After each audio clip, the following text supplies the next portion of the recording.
Saat Perang Pasifik atau yang dikenal dengan nama Perang Asia Timur Raya yang berlangsung selama 4 tahun, Jepang mengalami beberapa kekalahan dan menuju ambang kehancuran.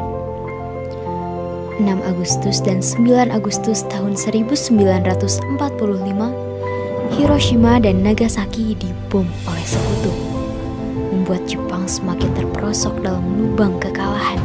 Sampai akhirnya, tanggal 14 Agustus 1945, Jepang menyerah tanpa syarat kepada sekutu. Berita tentang kekalahan tersebut sangat dirahasiakan oleh Jepang. Bahkan, semua stasiun radio disegel oleh Jepang. Tapi ternyata, siaran tersebut tertangkap di Indonesia dan Sultan Syahrir mendengarnya.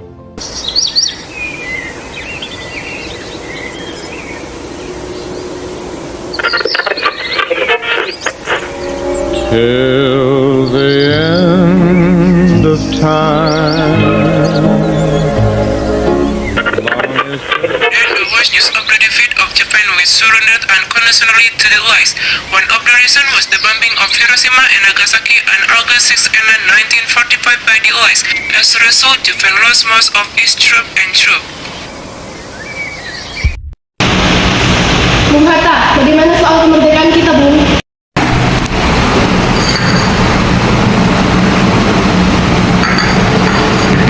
Bukankah soal kemerdekaan sudah diserahkan oleh PPKI? Tetapi menurut saya sebaiknya kemerdekaan segera dilaksanakan tanpa melalui PPKI. Karena PPKI dibentuk Jepang dan jika kita merdeka melalui PPKI, sekutu akan menganggap Indonesia buatan Jepang. Sebaiknya segera memproklamasikan selagi kita dalam masa vacuum of power. Vacuum of power? Saya mendengar dari radio bahwa Jepang telah menyerah pada sekutu. Jadi ini adalah kesempatan yang baik untuk kita memproklamasikan kemerdekaan sebelum sekutu datang. Bung Hatta dan Sultan Syahrir pun pergi ke rumah Bung Karno untuk memintanya memproklamasikan kemerdekaan. Namun, Bung Karno merasa tidak berhak untuk memproklamasikan kemerdekaan.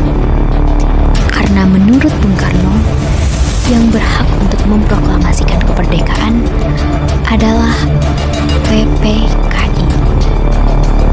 Pada tanggal 15 Agustus 1945, pukul 10 malam di rumah Soekarno, berkumpullah golongan muda yang ingin mendesak Soekarno untuk segera memproklamasikan kemerdekaan Indonesia.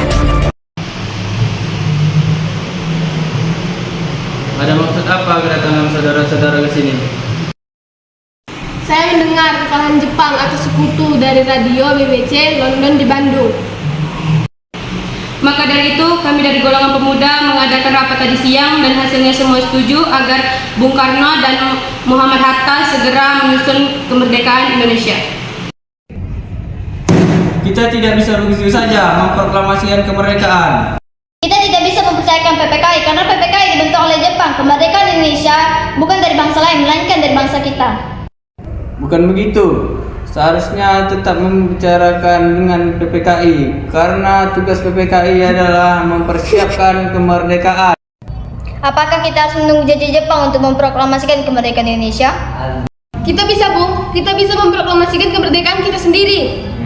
Kita harus merebut kekuasaan, Bung. Malam ini juga kita kobarkan revolusi. Kami siap mempertahankan nyawa kami, Bung.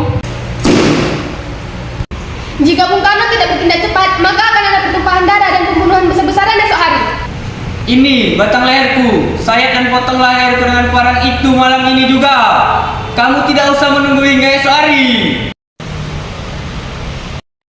Golongan muda yang tidak dituruti keinginannya untuk segera memproklamasikan kemerdekaan membawa Soekarno dan Hatta ke Rengas Dengklok untuk diasingkan. Golongan muda terus saja mendesak agar Soekarno-Hatta segera melakukan revolusi. Bagaimana jika perkataan Jepang itu hanya janji manis belaka?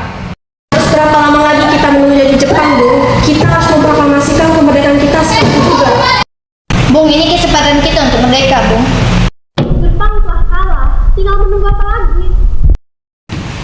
Jepang pasti memerdekakan kita, tapi bukan sekarang. Saya tidak setuju, Bung. Kami menginginkan kemerdekaan atas jerih payah kami sendiri, bukan hadiah dari Jepang.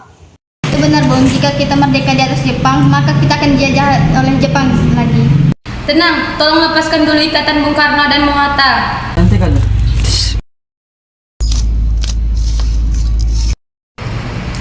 Bung Karno, Bung Hatta, kami memang belum bisa mempertimbangkan masalah ini dengan baik, tapi saya yakin kita dapat membangkitkan dan memanfaatkan situasi ini. Kesempatan ini tidak datang kedua kali, Bung. Apakah kita bisa? Apakah semua ini mungkin kita lakukan? Tentu mungkin, Bung. Asalkan kita berusaha, kita pasti bisa. Lagi pula, para pemuda di Jakarta sedang menyusun strategi pertahanan untuk mencegah serangan.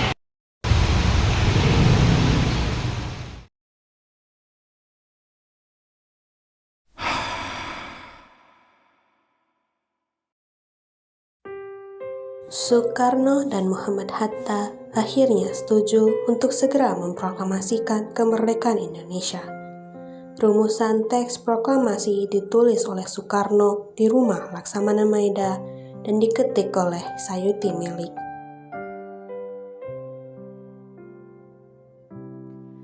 Indonesia tanah air beta, pusaka abadi nan jaya. Tanggal 17 Agustus 1945 dini hari, saat semua orang sibuk menyiapkan proklamasi kemerdekaan, Soekarno meminta Fatmawati untuk menjahit bendera merah putih yang akan dikibarkan setelah proklamasi.